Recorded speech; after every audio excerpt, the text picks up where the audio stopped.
Weeks are going by very quickly now, so here is my weekly rotation for the week ending 20th of August 2023.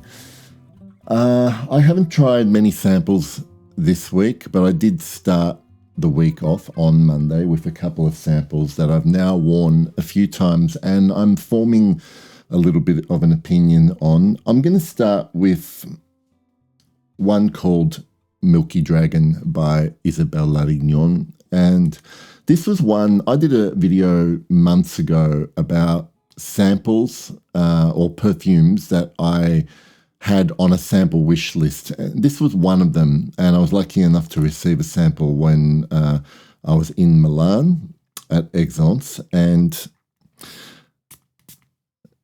this one gets quite a lot of positive reviews or feedback.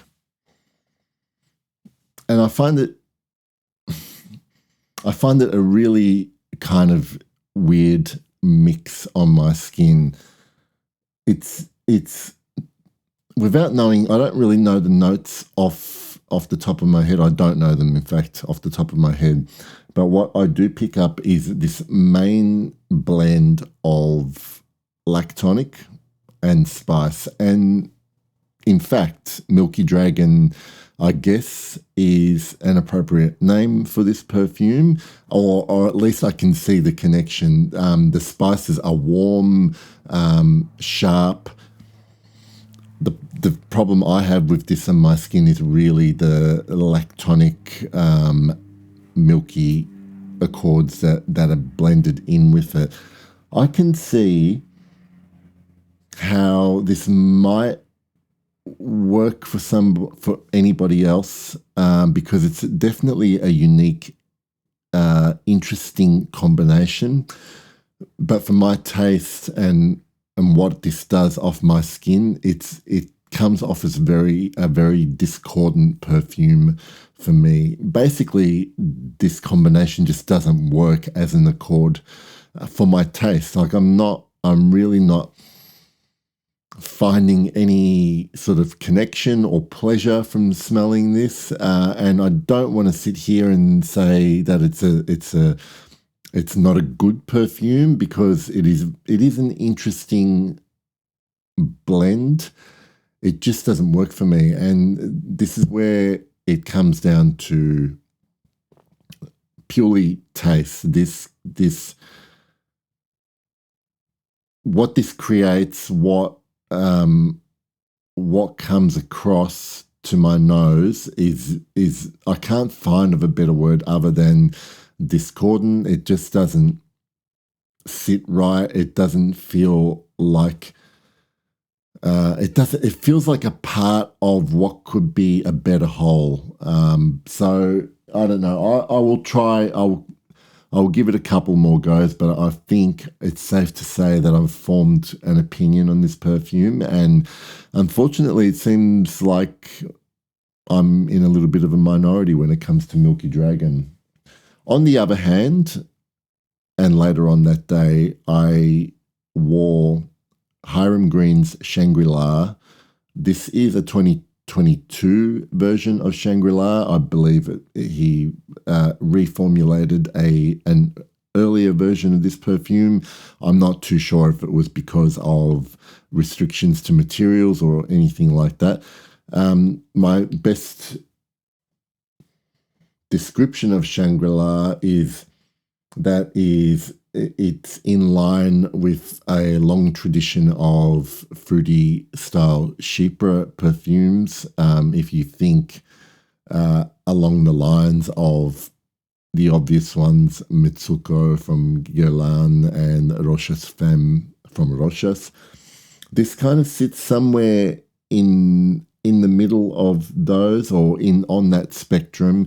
The thing about Shangri-La is my closest reference to it, and the perfume that I'm most familiar with this style, is Rochas Femme. So you've got those fruity notes in the opening, it gets mossy, but what the best way I can differentiate Shangri-La from something like that is that this is a very clean Chypre in that it's just a very bright, sunny, fruity opening, whereas Roche's Femme has a bit more dirt to it. With the like that one does have notes of cumin in it that give it that kind of sweaty texture, whereas Shangri-La is the very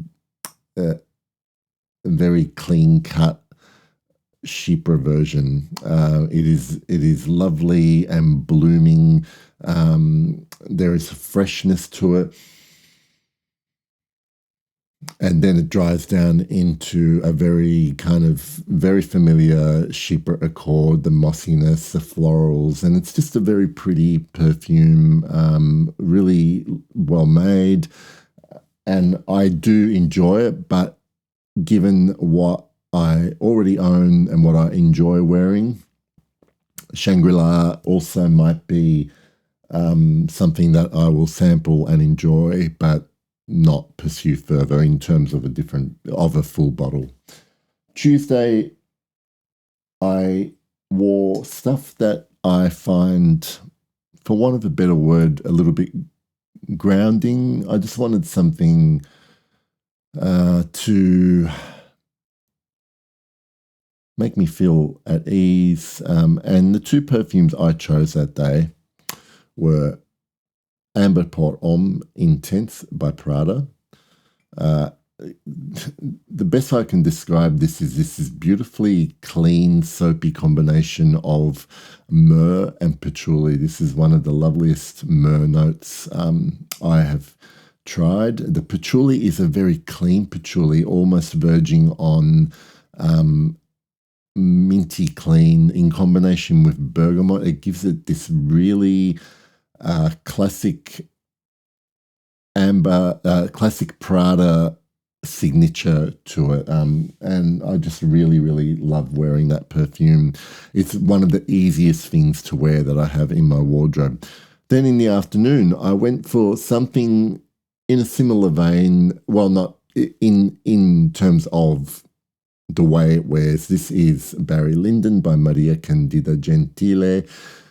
Best way I can describe this is it's a very soft leather base, but it's essentially holding together aromatic, herbal, pastel watercolors. There is anisic qualities. There is the floral is almost like a sweet honeysuckle-like light scent. Like I said, this is a perfume of pastels. It's not bright colors. It's smooth and breezy, and then it settles down into this gorgeous floral soft leather, which I just have fallen in love with. Wednesday was my leather day, and I went for two quite distinct types of leathers. My well-worn 1740 by Histoire de Parfum, Immortelle, dried fruits, Artemisia, smokiness, patchouli, just a wonderful perfume.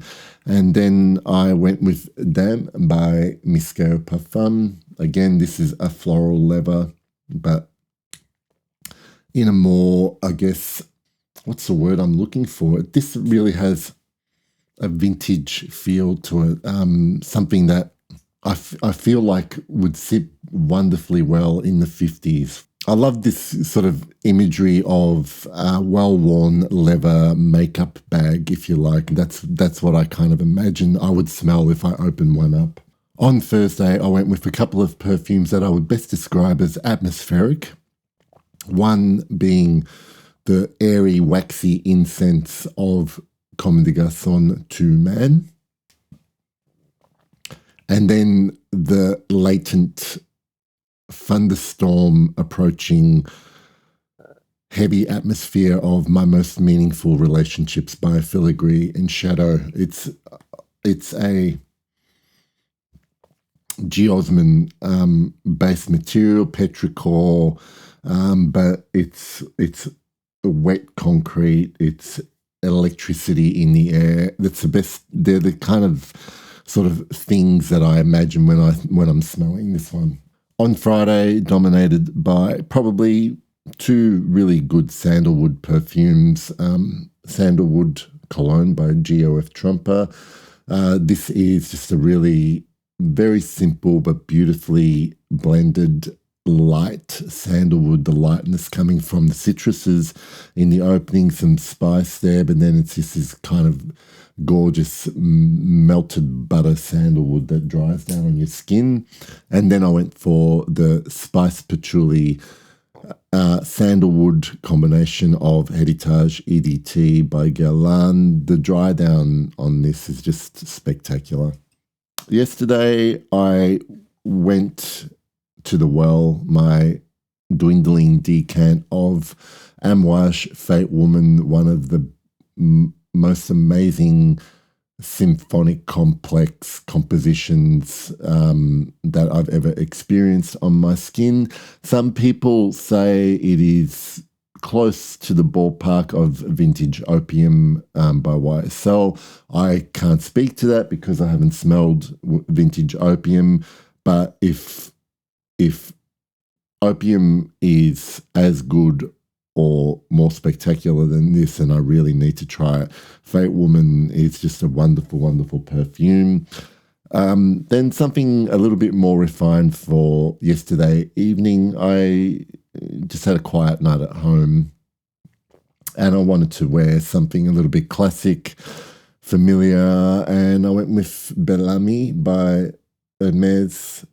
Absolutely no complaints with this current version of it. In fact, I prefer it to the previous version, which I had a decant of, the one with the plain bottle with the black print on the bottle, Bellamy, but Hermes have done wonderful things with their current formulations of these classic perfumes. This morning, I went with number 5, Eau de Cologne. This is my bottle from the 80s. It is, as you can see, a splash bottle. So I decant this into an atomizer and spray with abandon, and I just love it. In fact, I got a compliment on Chanel number 5 Eau de Cologne by my 15-year-old son.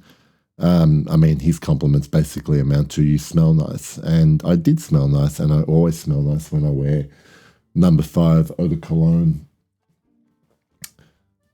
It's now Sunday evening. I'm about to go and have dinner, and I'm going to spray on my one and only Santa Maria Novella Opoponax. Opoponax is sometimes referred to as sweet myrrh, and I get that. It's got all the lovely sort of dry herbal medicinal aspects of myrrh, but there is a sweetness to it as well, like it's been warmed on a resin burner and caramelized almost. It's just beautiful. That's Opoponax by Santa Maria Novella. I'm not sure if I have highlights this week.